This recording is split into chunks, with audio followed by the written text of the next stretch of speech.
Well, it costs our country $226 billion a year. It kills 700,000 per year. Every 67 seconds, someone is afflicted.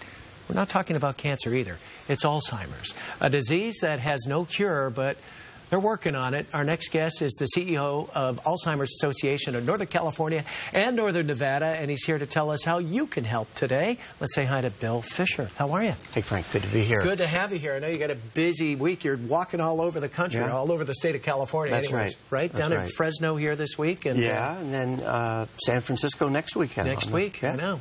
Big one. Of course, by the way, Channel 5 is a big sponsor, and Dennis O'Donnell will be, I guess, your MC. MC, one of our heroes. Yeah. Absolutely. Well, he lost his father to Alzheimer's, so I know it hits home with him. Well, the numbers aren't good. 5.3 Americans have this. A lot are not even diagnosed. Yeah, right? Over half of them, quite honestly. And it is a problem. You and I were talking before we got started. I was playing in a charity event, golf tournament not long ago, riding in a golf cart with a stranger, telling him what I did. And he paused for a minute and said, well, at the end, Mom didn't know the names of the kids anymore, but I don't think she had Alzheimer's. But I'll bet she did. Yeah. And it matters to me because federal funding for Alzheimer's science is woefully inadequate. $5 billion for cancer science, $580 million with an M dollars for Alzheimer's research.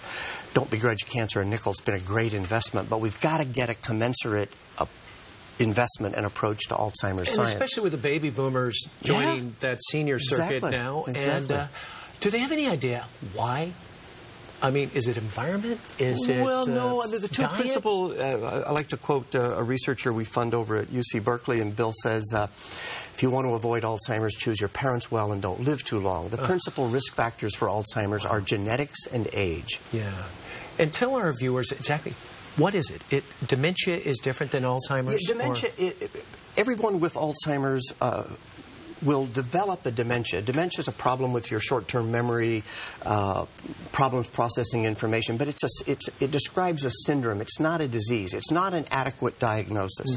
Alzheimer's, in people over 65, Alzheimer's accounts for far and away the majority of cases of dementia. But we want to know what causes the dementia. Dementia could be caused by frontal temporal lobe problems, by Lewy bodies, L-E-W-Y, by vascular issues. About 65% of dementia in seniors is caused by Alzheimer's disease. We want to know what's at the root of it because, honestly, that's the way we're going to get solutions and we're going to address it. And it's a family affair because absolutely. You basically reclaim your parent as a child in some sense. Yeah, sure. Right? I mean, you and I could be HIV positive, we could be cancer survivors, heart disease survivors, diabetics, we could do our jobs. But Alzheimer's is a fundamentally different kind of compromise. You know, Silicon Valley, the Bay Area thrives on what's between people's ears. And when that's compromised, it's a different sort of problem. Yeah. Hope? Absolutely hope. What Absolutely. hope? What is going on? So we talk about the dementia when people start to have short-term memory loss and confusion. We know that the pathology of the disease is starting 15, 20 years before the symptoms are present.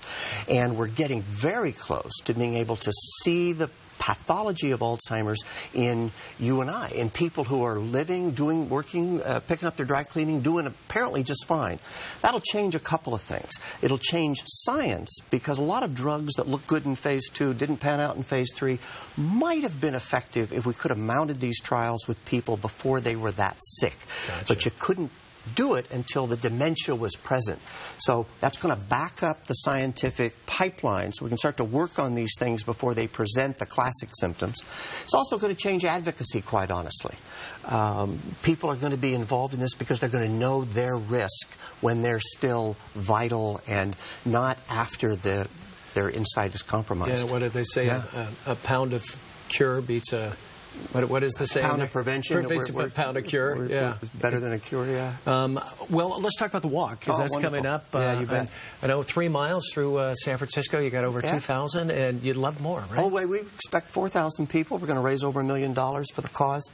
One of the things we've moved this year to Marina Green, and Fort Mason is the starting point, the Great Meadow. Alzheimer's is an experience of loss for families over and over again. Walk is the antidote. Walk is about science. It's about raising concern and awareness. It's about walking shoulder to shoulder with people who understand the journey, understand what you've been going through. It's 25% of our budget. We sign up more advocates for our advocacy program at WALK than any place else. You can sign up for Trial Match, our clinical studies initiative. Lots of opportunities to be active. I got to hold you there because we got to say goodbye, but all the best. Thanks for coming in, Bill. Great Pleasure to meet you. Our GM, Bruno, will be out there. I know my executive producer, Keela, will be out there, and hopefully a lot of folks will follow suit. If you'd like more information about the Alzheimer's Association, log on to alz.org. We'll see you next week, folks. Have a good weekend.